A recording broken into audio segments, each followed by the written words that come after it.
আসসালামু আলাইকুম। তানিয়া লাভ cooking and blog থেকে আমি তানিয়া। কেমন আছেন সবাই? চলে আসলাম আরেকটা রেসিপি নিয়ে, আর সেটা হচ্ছে ভেন্ডি ভাজি। তো এই ভেন্ডি ভাজিটা আমি একটু ভিন্নভাবে ভিন্ন স্বাদে তৈরি করেছি। আশা করছি অবশ্যই আপনাদের ভালো লাগবে। ভালো লাগলে লাইক কমেন্ট শেয়ার করে দিবেন বন্ধুদের সাথে। তাহলে চলুন দেখে নিই কীভাবে তৈরি করছি।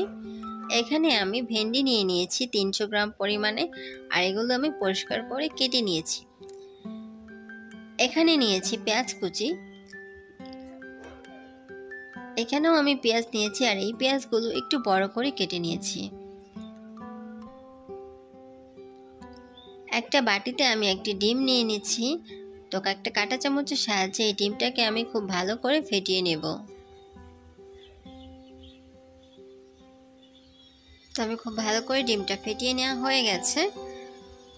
এখন এই ডিমটাকে আমি যে ভেন্ডিগুলো কেটে রেখেছিলাম সেটার উপরে দিয়ে দিচ্ছি।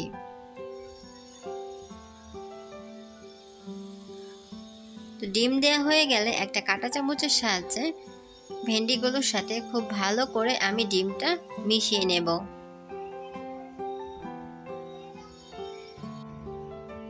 তো আমি খুব ভালো করে মিশিয়ে নিচ্ছি।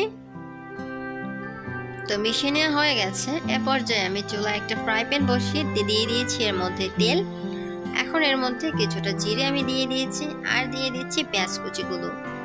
তো পেঁয়াজ কুচিগুলোকে আমি ব্রাউন করে ভেজে নেব।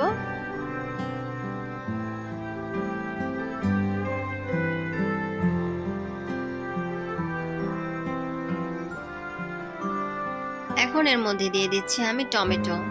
এখানে আমি একটা টমেটো কেটে টুকরো করে নিয়েছি। তো এই টমেটো আর পেঁয়াজগুলো একসাথে নেড়ে চেড়ে ভেজে নিব।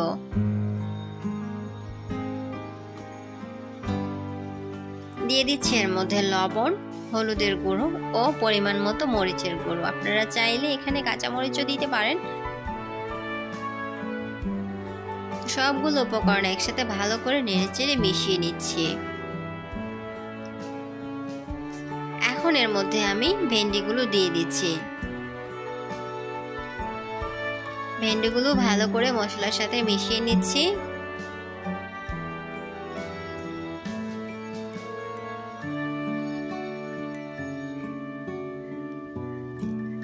আমার রেসিপি যদি আপনাদের ভালো লাগে তাহলে অবশ্যই আমার চ্যানেলটিকে সাবস্ক্রাইব করে পাশে থাকা বেল বাটনটিকে বাজিয়ে দেওয়ার অনুরোধ রইল।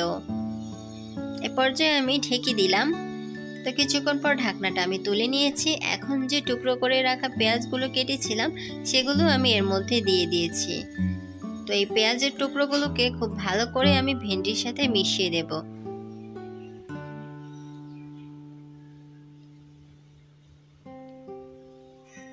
খুব ভালো করে নেড়ে চেড়ে মিশিয়ে দিচ্ছি। এখন এর মধ্যে দিয়ে দিচ্ছি আমি টমেটো, আর এই টমেটোর যে ভেতরের অংশগুলো থাকে সেগুলো আমি ফেলে দিয়েছি। এখানে টমেটোর শুধু উপরের যে শক্ত অংশটা সেটাই আমি দিয়েছি।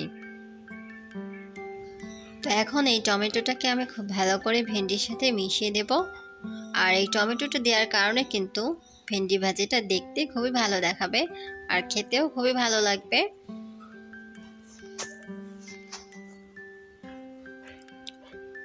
এখন এর মধ্যে কিছুটা ধনিয়া পাতা দিয়ে দিচ্ছি।